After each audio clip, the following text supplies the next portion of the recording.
Captain Laura Bennett stood at the wide viewport of the UES Valiant, her eyes fixed on the distant stars. The ship hummed quietly around her, the familiar sounds of the bridge crew working at their stations blending into white noise. For 6 months, the deep space sensors had been picking up strange readings from the edge of the solar system. Something was out there near Neptune, something big enough to disrupt the planet's gravitational field. "Another cup, Captain?" Laura turned, to see Communications Officer Pete Miller holding a steaming mug. She accepted it with a grateful nod. "Anything new from Neptune Station?" she asked, taking a sip of the bitter coffee. Pete shook his head. "Still the same garbled transmissions. Science Division thinks it's just solar interference." Laura frowned. Solar interference wouldn't last 6 months. She had raised her concerns with Fleet Command, but they dismissed her worries as paranoia. After the false alarm of 2097, when a rogue comet was mistaken for an alien ship, the United Earth Defense Force had become wary of Crying Wolf. The bridge doors slid open with a hiss. Lieutenant Alan Russo rushed in, his face drained of color. The young officer's normally neat uniform was wrinkled as if he had been running. "Captain?" he gasped, struggling to catch his breath. "Neptune Station has gone dark. Complete communications blackout 3 minutes ago." Laura set her coffee down. "Show me." The main screen lit up with a live feed from Earth's Deep Space Telescope array. Neptune's blue form filled half the screen, its rings shimmering in the distant sunlight. Where Neptune Station should have been, a small bright dot orbiting the planet, there was nothing. "Zoom in on the station's last known position," Laura ordered. The image shifted, magnifying the empty space where the station had been. But it wasn't empty anymore. Something was there, something that made Laura's blood run cold. "What am I looking at?" she whispered. The station's chief science officer, Dr. Heather Young, stepped forward. "That's what we're trying to figure out, Captain. It appears to be emerging from some kind of spatial anomaly." The object was massive, dwarfing the space where Neptune Station had once been. It seemed to absorb light rather than reflect it, making it look like a moving hole in space. Its shape was becoming clearer as it fully emerged from what Dr. Young had called an anomaly, a tear in the fabric of space itself. "Send this feed to Fleet Command now," Laura ordered, "and get me Admiral Carter." Within minutes, the bridge screen showed the grim face of Admiral John Carter. His eyes were fixed on something off-screen, the same feed Laura was watching. "Captain Bennett, are we sure this isn't some kind of sensor malfunction?" he asked, though his tone suggested he already knew the answer. "No malfunction, sir. Multiple systems are confirming, and Neptune Station is gone." The Admiral's face hardened. "I'm calling an emergency meeting of the Defense Council. In the meantime, the Valiant is the closest ship we have. I want you to maintain a safe distance and observe. Do not engage." "I repeat, do not engage." "Understood, sir. What about rescue operations for Neptune Station?" The Admiral's hesitation told Laura everything she needed to know. "Let's be realistic, Captain. If that thing destroyed the station, there won't be anyone to rescue." After the Admiral signed off, Laura turned to her navigation officer. "Plot a course to Neptune, Lieutenant Gomez. Full speed, but keep us at a safe distance." "Yes, Captain. ETA is 14 hours at maximum burn."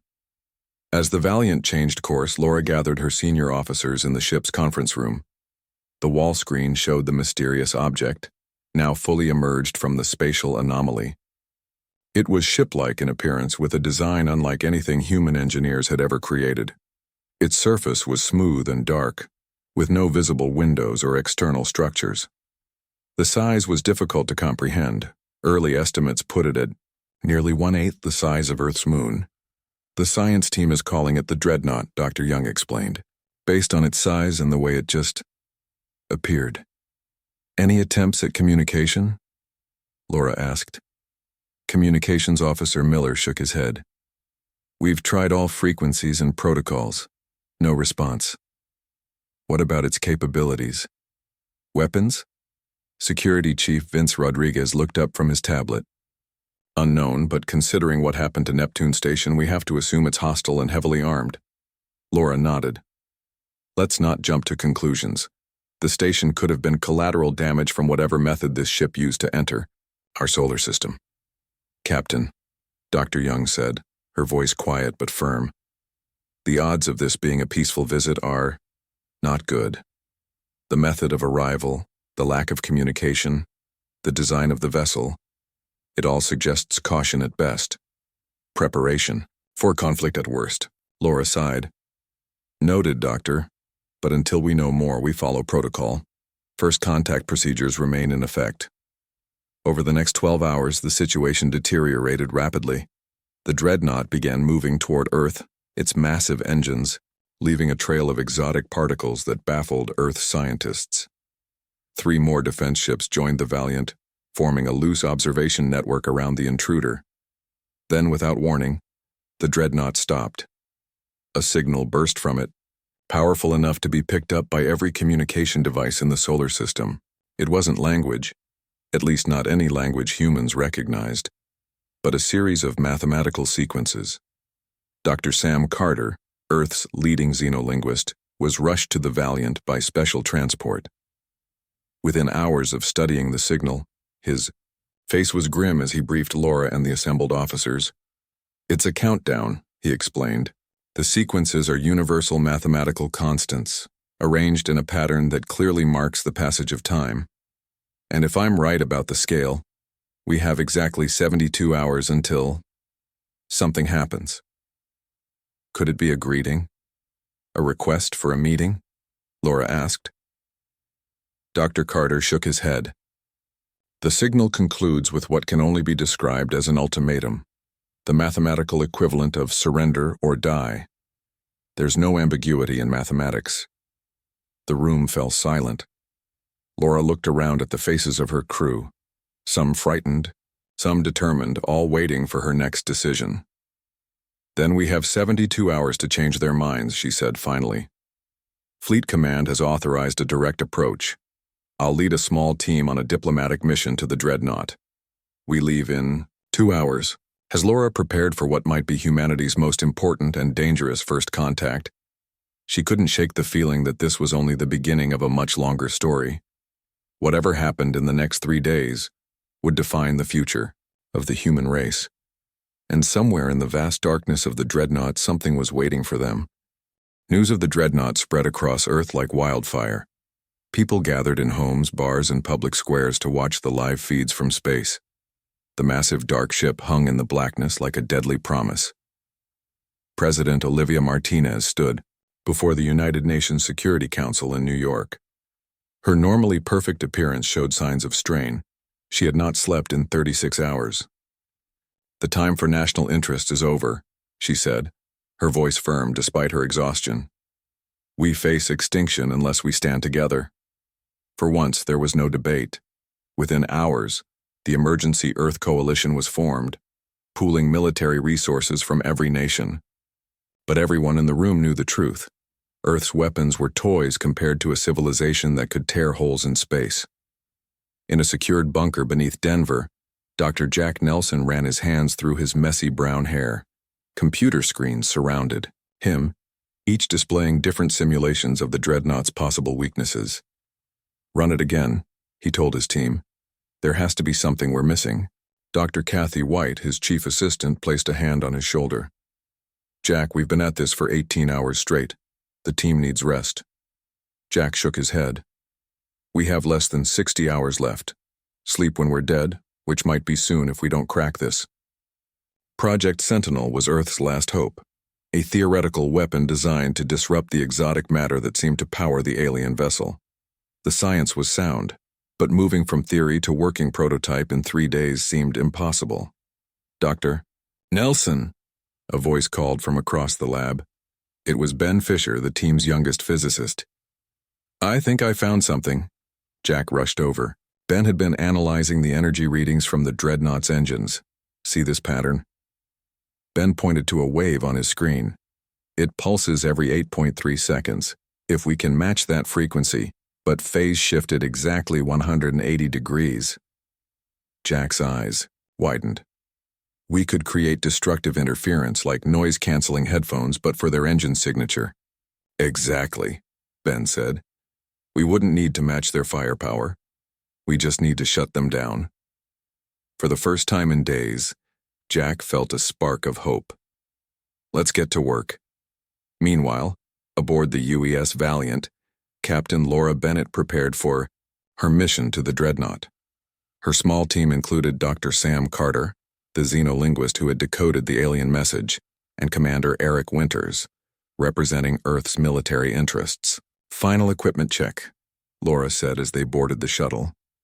Each person carried only essential gear, no weapons except for Commander Winters' sidearm, a gesture of minimal defense rather than aggression.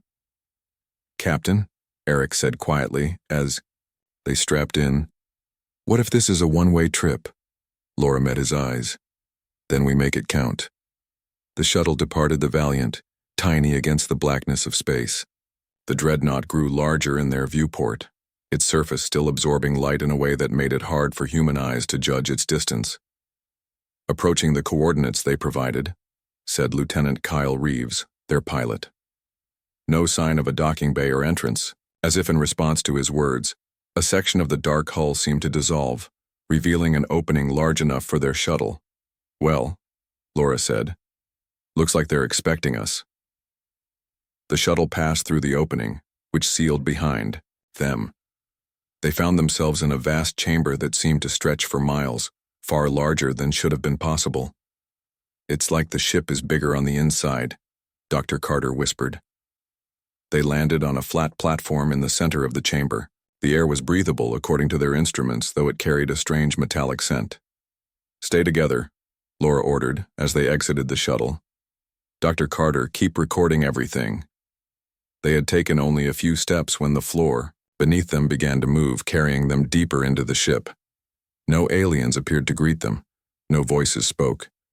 Only the silent movement of the floor, taking them to an unknown destination. Back on Earth, chaos was spreading. Despite government assurances, people sensed the truth. Humanity was facing its greatest threat, and the odds were not in their favor. Some rioted, some prayed, some simply waited with their families. In the Lunar Defense Base, Commander Greg Phillips noticed something odd on his monitors. What's that signal? He asked the technician beside him. Unknown, sir. It started about 2 hours ago. The Dreadnought is emitting some kind of energy beam toward Earth, but it's not a weapon. It's penetrating the crust. Greg's blood ran cold. They're scanning the planet's core. Why would they do that? I don't know, but I'm betting it's not good news. Greg opened a channel to Earth Command. This is Lunar Base. We have a situation. Within minutes, seismologists around the world confirmed Greg's fears. Subtle but increasing tremors were being detected globally. The aliens weren't waiting for their deadline. They were already beginning to destabilize the planet. As the 48-hour mark approached, the first attack came without warning. Smaller craft deployed from the Dreadnought, each about the size of a passenger jet but moving with impossible speed. All defense stations engage, ordered Admiral Carter from Fleet Command. Earth's orbital weapons platforms fired their lasers and missiles. A few alien craft exploded, but most evaded the attacks with ease. The alien vessels targeted military installations first, missile silos, air bases, naval ports. Their weapons were like nothing humans had seen before, creating localized gravity, wells that crushed structures and vehicles like paper toys. In Washington, President Martinez received the reports with growing horror. Half of Earth's orbital defenses were gone in the first wave, and the aliens hadn't even deployed their main weapons yet. Madam President, her chief of staff said, the bunker is ready. We need to move you now. Martinez shook her head. Not yet. I need to address the people first. On billions of screens around the world, the president's face appeared. Her expression was solemn but determined. Citizens of Earth, she began. We are facing the greatest challenge in human history. I will not lie to you. Our situation is grave.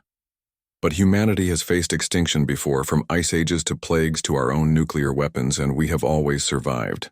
We will survive this too.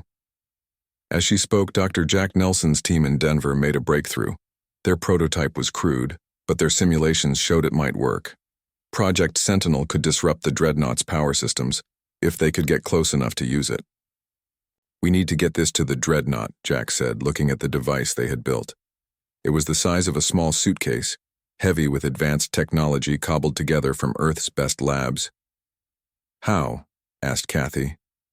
Our ships can't get near it without being destroyed. Jack's face hardened. Captain Bennett is already there. We need to get this to her. On the Dreadnought, Laura's team had been led to what appeared to be an observation room. The walls displayed images of Earth from different angles, focusing on major cities, military bases, and, strangely, ancient historical sites. Why show us this? Laura wondered aloud. What are they trying to tell us? Dr. Carter studied the images. I think they're learning about us, studying us. Before they destroy us? Commander Winters asked grimly. Before anyone could answer, a new image appeared on the wall. Live footage of the alien attack on Earth. Laura watched in horror as the smaller craft decimated Earth's defenses. This wasn't part of the deal, she said, anger rising in her voice. They gave us 72 hours. A sound like grinding metal filled the room, forming itself into words that seemed to bypass their ears and go straight to their minds. We observe, we learn, then we take. Dr. Jack Nelson stared at the twisted piece of metal on his lab table. It was a fragment from one of the destroyed alien craft, recovered by a special forces team at great risk. Under the harsh laboratory lights, the material seemed to shift and move as if it were alive. This can't be right, he muttered, adjusting his microscope. Kathy, come look at this. Dr. Kathy White leaned over his shoulder, her eyes widening as she saw what Jack had discovered. Are those cells? Jack nodded. Not exactly like Earth organisms, but definitely biological structures. These ships aren't just machines. They're partly alive. Biomechanical, Kathy whispered, like a blend of technology and organic matter. Which means, Jack said, his mind racing with the implications, they aren't just weapons. They're extensions of whatever intelligence controls the Dreadnought. This discovery changed everything. Project Sentinel had been designed to disrupt mechanical systems, but if the alien technology was partially biological, they needed to rethink their approach. Call the team, Jack said, already grabbing his tablet to make new calculations. We have less than 24 hours to redesign our only hope. On the Dreadnought, Laura Bennett and her team were being moved to another section of the massive vessel. The strange moving floor carried them through corridors that seemed to shift and rearrange themselves. It was impossible to map their route or find their way back to the shuttle. They're showing us exactly what they want us to see, Commander Winters whispered. Nothing more. Laura nodded. She had noticed the same thing. The question is why? Why bring us aboard at all? Dr. Carter had been unusually quiet since they witnessed the attack on Earth. Now he spoke, his voice low. I think they're studying our reactions, learning how we respond to stress, fear, anger. Like lab rats, Winters said bitterly. The floor stopped moving. They found themselves in a vast chamber filled with what looked like thousands of smaller versions of the attack craft they had seen. Some were being assembled by robotic arms that moved with fluid precision. It's a production facility, Laura realized. They're building an invasion force. A screen appeared before them, displaying Earth.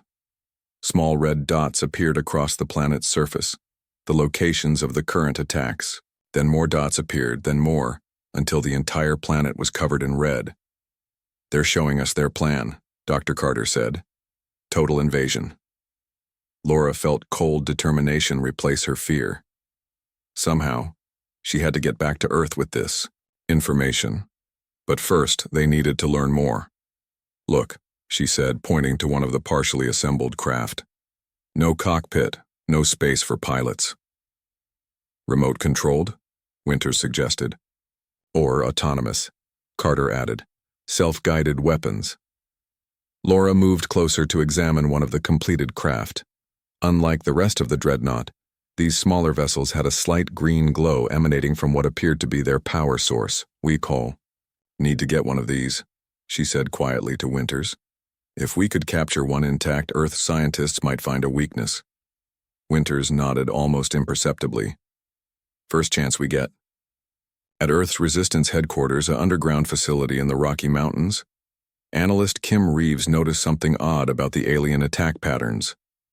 She had been tracking their movements for hours, looking for any kind of logic or strategy. "Sir," she called to General Joe Foster, "you need to see this." The general joined her at the display table, which showed a 3D map of the alien attacks. "What am I looking at?" "Their attack formation," Kim said. "It's the same as the Battle of Cannae in 216 BC, when Hannibal defeated the Romans. Look, they're drawing our forces into the center, then surrounding them." The general frowned. "That's an ancient human battle strategy. How would aliens know about it?" "I don't know," Kim admitted. "But it's not just this one. Their attacks on our naval bases followed the exact pattern of the Battle of Midway, and their approach to our air defenses mirrors World War I dogfight tactics." "Get me Frank Johnson," the general ordered an aide. "He's our best military historian." When Frank arrived, he confirmed Kim's suspicions. The aliens were using human warfare techniques, not just recent ones, but strategies spanning all of human history. "It's like they've studied every battle we've ever fought," Frank said, his voice filled with disbelief. "But why would aliens study human warfare so thoroughly?" "Unless," Kim said slowly, "they're not as alien as we think." On the Dreadnought, Laura's team was given an unexpected opportunity. The aliens left them alone in a section with several smaller craft seemingly unguarded. It was too perfect, too convenient. "It's a trap," Winters said. "Of course it is," Laura agreed. "But it's also our only chance." They chose the smallest craft they could find, one that looked like it might be manageable with human pilots. As they approached it, the vessel's surface shifted, forming an opening. "They want us to take it," Carter realized. "Then let's not disappoint them," Laura said, stepping inside. The interior of the craft was minimal. No seats, no controls, just a pulsing green core at its center. As they entered, the craft seemed to respond to their presence, lights flickering across its inner surface. "How do we fly this thing?" Winters asked. Before anyone could answer, the craft sealed itself and began to move. It wasn't responding to their commands. It was taking them somewhere. "I think," Carter said, "it's alive, and it has its own agenda." The small craft shot out from the Dreadnought, but instead of heading toward Earth, it accelerated toward the dark side of the moon. Back on Earth, Dr. Jack Nelson had redesigned Project Sentinel to account for the biomechanical nature of the alien technology. The new design was crude but functional, a device that could disrupt both the electronic and biological components of the alien systems. "It's ready," he told President Martinez via secure video link. "But we have a new problem. We can't communicate with Captain Bennett's team. The Dreadnought is blocking all signals." "What about the other ships near the Dreadnought?" the president asked. "All destroyed in the first wave of attacks," Jack said grimly. "We have no way to deliver Sentinel to the Dreadnought." "Then we bring the Dreadnought to us," the president decided. "If we can lure it into Earth's orbit, could your device work from here?" Jack considered this. "Maybe if we amplify the signal enough. But how do we lure something that powerful?" "By giving it what it wants," the president said. "Dr. Nelson, what exactly do you think they're after? Why Earth specifically?" Jack hesitated, then shared his team's theory. "The scans they've been running on our planet's core combined with the biological components we've found, we think they're after something in Earth's core, a rare isotope that might serve as fuel for their interstellar journey. Then we'll make them think we're offering it," the president said. "Set up Sentinel. We're going to send them a message." As Earth prepared its trap, Laura's team found themselves landing at an abandoned lunar mining colony. The craft had brought them to a specific location, then shut down. "Why here?" Winters wondered aloud.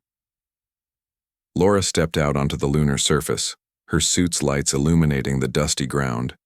Then she saw it, etched into the lunar soil, a massive symbol, too precise to be natural, too old to be human. "Carter," she called, her voice shaking. "Tell me what this is." The xenolinguist stared at the symbol, then back at the Dreadnought, visible as a dark spot against the stars. It's their language, he said. But it's been here for thousands of years. A message appeared on their suit displays, transmitted from the craft that had brought them. We have watched. We have learned. We have returned. Laura felt a chill that had nothing to do with the moon's cold vacuum. They've been here before, she whispered. This isn't first contact, this is a homecoming. With less than 12 hours remaining before the Dreadnought's deadline, Earth prepared for what might be its final stand. Dr. Jack Nelson put the finishing touches on the modified Sentinel device. It was now the size of a small car, its power, requirements enormous. Will it work? President Martinez asked, her face grim on the video screen. Jack looked at the device. It was their only hope, a desperate gamble built on half-understood alien technology.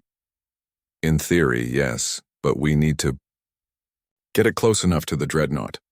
We've modified a shuttle, the president said. It's being prepared now, but we need someone to deliver it. Jack took a deep breath. I'll go. I built it. I know how to activate it. The president nodded. The fate of humanity rests with you, Dr. Nelson. Godspeed. On the lunar surface, Laura Bennett and her team explored the abandoned mining facility. The alien craft that had brought them remained dormant, as if waiting. Look at this, Commander Winters called. He had found an old computer terminal, still partially functional. This facility was shut down in 2089. The records say they found something unusual in one of the deep mining shafts, something that wasn't on any geological survey. What happened to it? Laura asked. Winters scrolled through the logs. Unknown. The last entry just says, specimen removed for study, facility closed by government order. Dr. Carter, who had been examining the alien symbol etched into the lunar soil, joined them. Captain, I think I understand what's happening. This symbol matches patterns we've found in ancient human writings, Sumerian, Mayan, Egyptian. They've been here before. So what are they? Laura asked. Aliens who visited Earth in the past? Carter shook his head. I don't think they're aliens at all. At least not in the way we think. What if they're from Earth originally? What if they're human? Or what humans became in some distant past? The idea seemed impossible, yet it would explain so much. Their knowledge of human battle tactics, their focus on Earth specifically, their return after thousands of years. You're saying human civilization is older than we thought? Winters asked, skepticism clear in his voice. Much older, Carter said. There are gaps in our archaeological record, periods we can't explain. What if there was an advanced human civilization millions of years ago? What if they destroyed themselves? And a small group escaped into space, vowing to return? That's a lot of what-ifs, Laura said, but she couldn't dismiss the theory. It fit the evidence too well. Their suits' radios crackled with static, then cleared. A voice came through. Earth Command, breaking through the Dreadnought's jamming. Captain Bennett, do you copy? This is urgent. Bennett here, Laura responded. We're on the lunar surface. Listen carefully. Dr. Nelson has completed Project Sentinel. He's bringing it to the Dreadnought. You need to get back on board and help him place it at the ship's core. Laura looked at her team, then at the dormant alien craft. Understood. We'll find a way. As if responding to her words, the craft's surface rippled and an opening appeared. It was ready to take them back. On Earth, Dr. Jack Nelson's shuttle launched from Kennedy Space Center. The small vessel carried him and the Sentinel device toward the looming shape of the Dreadnought, now visible in the sky even during daylight. Approaching the Dreadnought, Jack reported. No sign of defense systems activating. They might be. Letting you in, came the response from Mission Control. Be careful. Jack's shuttle entered the same opening that had admitted Laura's team earlier. He found himself in the vast docking chamber, now empty except for his shuttle. I'm inside, he reported. Preparing to unload Sentinel. The device was heavy, even, in the Dreadnought's artificial gravity. Jack struggled to move it down the shuttle's ramp. He had just reached the bottom when he sensed movement. Turning, he saw Laura and her team approaching. led by an alien craft that hovered silently beside them. "Dr. Nelson," Laura called. "We need to talk before you activate that device." Jack looked confused. "There's no time. The deadline is in less than 5 hours. Trust me," Laura said. "What we've learned changes everything. This isn't what we thought." She quickly explained their discovery, the ancient symbol on the moon, Carter's theory about the Dreadnought's origins. Jack listened, his expression shifting from disbelief to dawning comprehension. That would explain the biological components. "In their technology," he said, "they're partly human, or what humans evolved into over millions of years away from Earth." "We need to establish communication," Laura said. "Real communication, not just threats and countermeasures. And this craft seems to be helping us." She gestured to the alien vessel that had guided them back to the Dreadnought. Jack looked at his watch. 4 hours and 30 minutes until their deadline. Not much time for a peaceful solution. "Then we'd better hurry," Laura said. Together, they followed the small craft deeper into the Dreadnought. It led them through passages that shifted and changed until they reached what appeared to be the center of the massive vessel, a spherical chamber filled with swirling energy. At the heart of the chamber was a figure, not quite human, not quite machine, but something in between. Its body was mostly mechanical, but its face retained human features, ancient and weathered, yet recognizably human. "The Guardian," Dr. Carter whispered. The figure regarded them with glowing eyes. When it spoke, its voice resonated throughout the chamber. "You have returned. Sooner than expected." Laura stepped forward. "We want to understand. Why have you come? Back to Earth? Why threaten us?" "Not threaten. Reclaim." The Guardian's voice was deep and echoing. "This world was ours before it was yours. We are the first humans who rose to greatness when dinosaurs still walked the Earth. We destroyed ourselves, in our folly. Some of us escaped, vowing to return when we had the means to cleanse the planet and begin anew." "Cleanse?" Jack asked, his hand hovering near the Sentinel's activation switch. "Your kind are a cancer upon the world we once called home," the Guardian said. "You follow the same path of destruction we once walked. We have watched your wars, your pollution, your cruelty. You will destroy yourselves as we did. We have come to prevent this cycle from repeating." "By killing us all?" Laura demanded. "By replacing you," the Guardian corrected. "This vessel carries the genetic material of our civilization. After your removal, we will repopulate Earth with our children, wiser, more advanced, free from your flaws." Jack moved closer to the Sentinel device. "And if we refuse to be removed?" The Guardian's eyes flashed. "Then you will be eliminated. Your time is almost up. The cleansing begins in 4 hours." Laura looked at Jack, at the Sentinel device, then back at the Guardian. A desperate plan formed in her mind. "Before you destroy us," she said, "at least learn the truth about us. You've watched us from afar, but you haven't truly known us. Connect with me. See my memories, my experiences. Judge us fairly before you condemn us." The Guardian considered her for a long moment. "Very well." A final observation before the end. It extended a mechanical hand toward Laura's face. As the cold metal touched her skin, Laura closed her eyes and focused on everything that made humanity worth saving. Not just the grand achievements, but the small kindnesses, the love, the hope that defined the human spirit at its best. And, as the Guardian searched her mind, Jack moved quietly toward the core of the Dreadnought, the Sentinel device gripped tightly in his hands. Laura felt the Guardian's cold presence in her mind. It moved through her memories like a winter wind, examining her life, her fears, her hopes. She did not resist. Instead, she guided it toward what she wanted it to see, not just her own experiences, but the whole tapestry of human existence. She showed it children laughing in a playground, scientists working together to cure diseases, farmers tending crops to feed strangers they would never meet, people from different countries joining hands after natural disasters, artists creating beauty from nothing but imagination. But she did not hide the darkness either. She showed war, cruelty, hatred. She acknowledged humanity's flaws honestly, but also showed how humans fought against their worst instincts, how they strive to be better. We are not perfect, she thought, knowing the Guardian could hear her. But we learn, we grow, we change.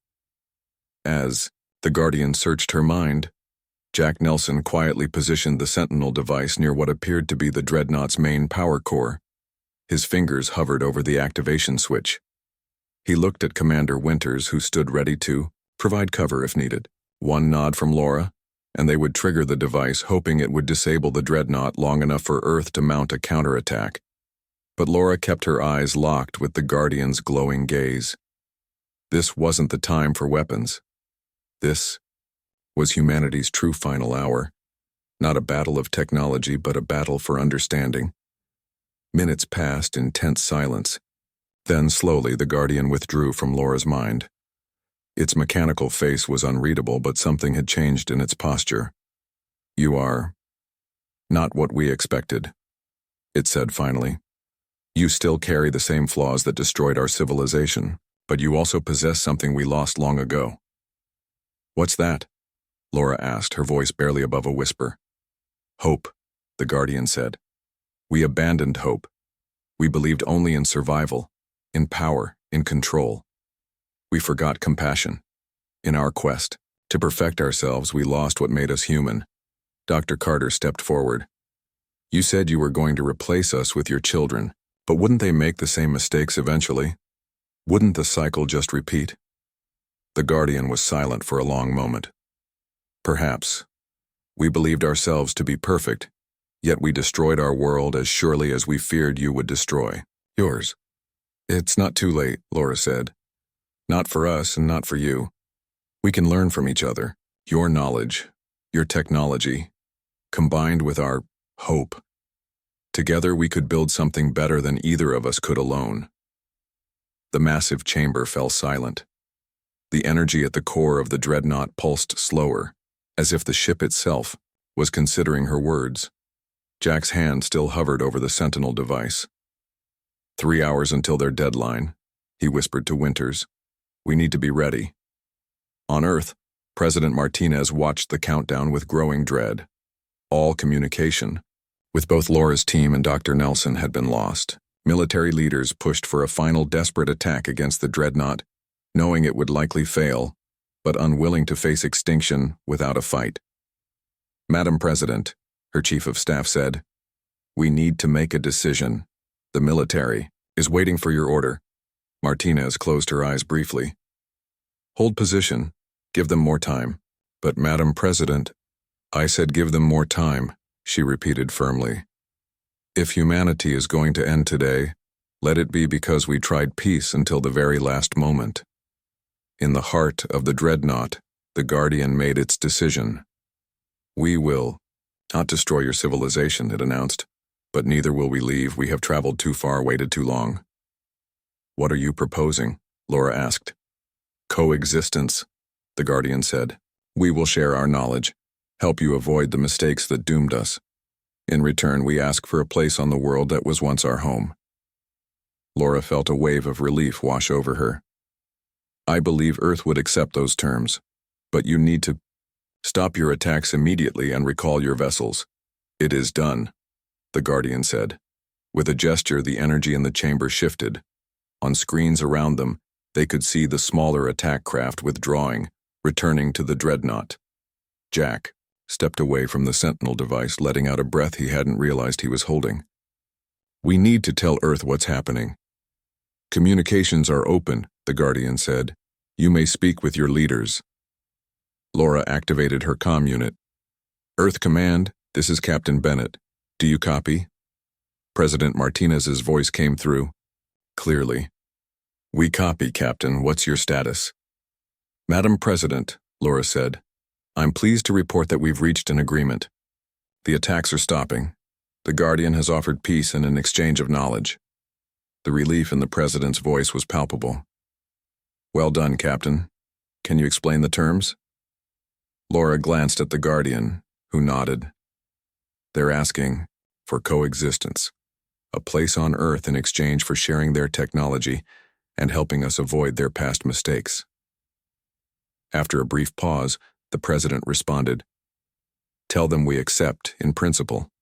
We'll need to work out the details, but Earth welcomes peaceful contact." As Laura relayed the message, the Guardian approached one of the chamber walls. It waved a hand, and the wall became transparent, revealing what looked like thousands of silver pods. "Our children," the Guardian explained. "Not weapons, but our future. They sleep, waiting for a home." "What exactly are they?" Dr. Carter asked. "Like us, they are both biological and mechanical. The best of both worlds. They can help heal the damage done to Earth.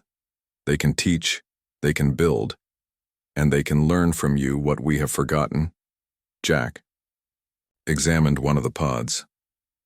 "This technology, it's incredible. The medical applications alone could save millions of lives." "And that is just the beginning," the Guardian said. "We have traveled among the stars for millions of your years. What we have seen, what we have learned, all of this can be yours now." Laura felt a strange mix of emotions, relief, hope, and a touch of fear about the unknown future. "This isn't humanity's final hour after all," she said. "It's our first hour as part of something much bigger." 1 week later, Laura stood on a platform beside President Martinez as the first of the Guardian's children emerged from the Dreadnought. The massive ship now orbited Earth peacefully, its weapons systems dormant. News cameras broadcast the historic moment to billions around the world. The being that approached them walked on 2 legs, but moved with fluid grace. Its body gleamed in the sunlight, part flesh, part technology, yet somehow beautiful. "On behalf of Earth," the president said, "welcome home." The being inclined its head. "We have much to learn from each other," it said in a voice that was surprisingly warm, "and much to build together." As Laura watched this first contact, this true first contact, she thought about how close they had come to destruction, how fear and misunderstanding had nearly led to the end of both civilizations. Dr. Jack Nelson joined her at the edge of the platform. "Quite a week," he said with a smile. Laura nodded. "Do you think it will work, this coexistence?" Jack looked at the Guardian's child speaking with Earth's leaders, then at the Dreadnought hanging in the sky. No longer a threat, but a promise. "I think we have something they need, and they have something we need," he said. "Hope and wisdom. Together, that's a pretty good foundation." Laura smiled. The final hour had passed. A new day was beginning.